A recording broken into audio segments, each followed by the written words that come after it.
ಕೊಡಗಿನ ದುಬಾರಿ ಆನೆ ಶಿಬಿರದಲ್ಲಿ ಭೀಕರ ದುರಂತ. ಆನೆಗಳ ಕಾದಾಟದ ನಡುವೆ ಸಿಲುಕಿ ಮಹಿಳಾ ಪ್ರವಾಸಿ ಸಾವು. ಕರ್ನಾಟಕದ ಕೊಡಗು ಜಿಲ್ಲೆಯ ಪ್ರಸಿದ್ಧ ದುಬಾರೆ ಆನೆ ಶಿಬಿರದಲ್ಲಿ 2 ಆನೆಗಳ ನಡುವಿನ ಜಗಳದ ವೇಳೆ ಆನೆಯ ಕೆಳಗೆ ಸಿಲುಕಿ ಮಹಿಳಾ ಪ್ರವಾಸಿಯೊಬ್ಬರು ಭೀಕರವಾಗಿ ಸಾವನ್ನಪ್ಪಿದ್ದಾರೆ. ಚೆನ್ನೈ ನಿವಾಸಿಯಾದ 33 ವರ್ಷದ ಜ್ಯೂನೇಶ್ ಎಂಬುವರು ಶಿಬಿರದಲ್ಲಿ ಆನೆಗಳಿಗೆ ಸ್ನಾನ ಮಾಡಿಸುವುದನ್ನು ವೀಕ್ಷಿಸುತ್ತಿದ್ದಾಗ ಕಾಂಚನ್ ಎಂಬ ಆನೆ ಏಕಾಏಕಿ ಮಾರ್ತಾಂಡ ಎಂಬ ಮತ್ತೊಂದು ಆನೆಯ ಮೇಲೆ ದಾಳಿ ಮಾಡಿದೆ.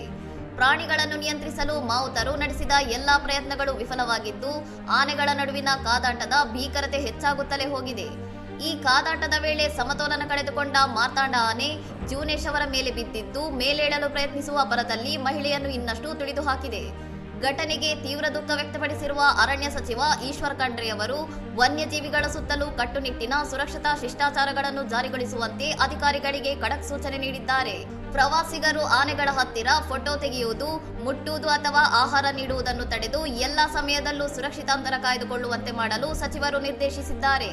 ಇನ್ನಷ್ಟು ಸುದ್ದಿಗಳಿಗಾಗಿ ನೋಡ್ತಾ ಇರಿ ಸೌರಂ ಟಿವಿ.